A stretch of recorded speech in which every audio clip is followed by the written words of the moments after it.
Hello everyone, welcome back to Inside Out News, where we break down the stories shaping Nigeria's politics.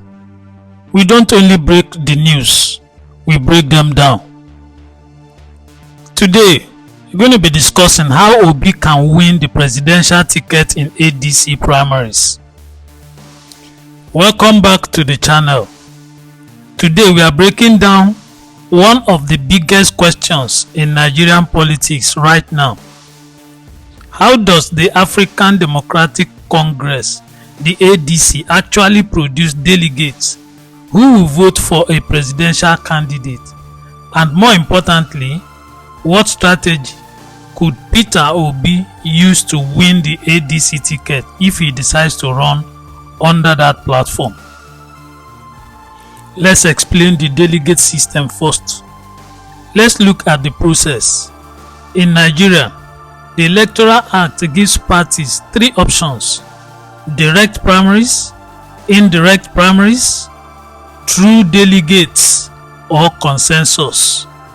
The ADC, just like most parties, often leans on the indirect system. That means it's not every party member that votes for the presidential candidate. Is the delegates chosen from across the country. Now, how are those delegates produced? It starts from the wards.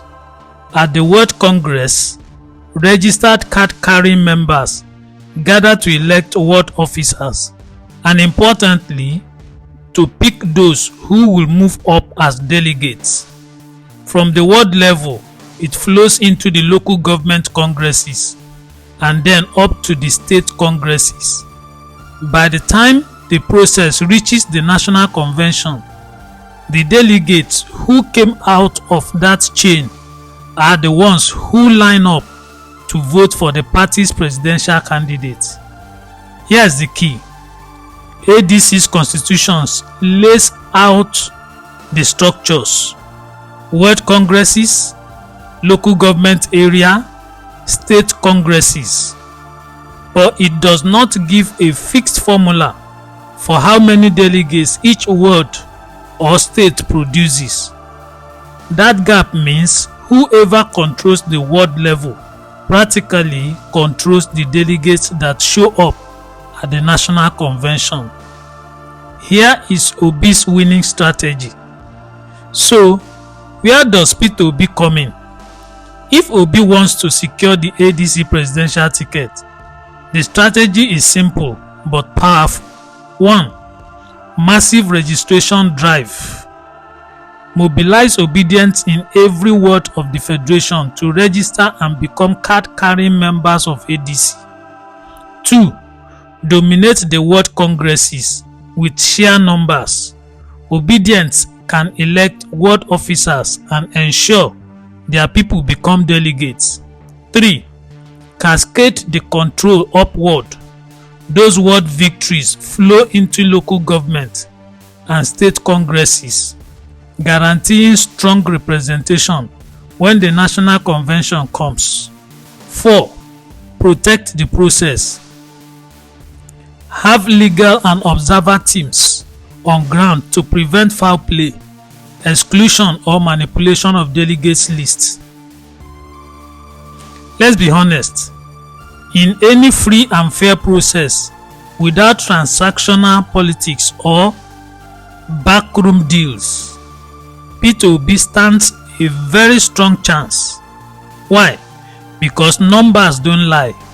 If obedience flood the ADC structures at the grassroots, it will be extremely difficult for any opponent to outnumber them. Now, so here's the bottom line.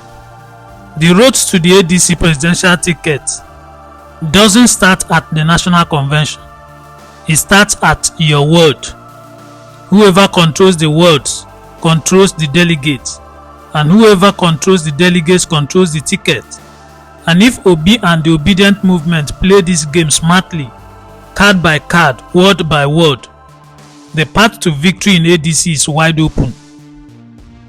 What do you think? Can Obi's grassroots strength overwhelm the system if he enters ADC? Drop your thoughts in the comments, and don't forget to like, share and subscribe for more deep analysis on Nigeria's politics. See you again in the next video. Till then, this is Inside Out News, bringing the truth inside out. Thanks for watching.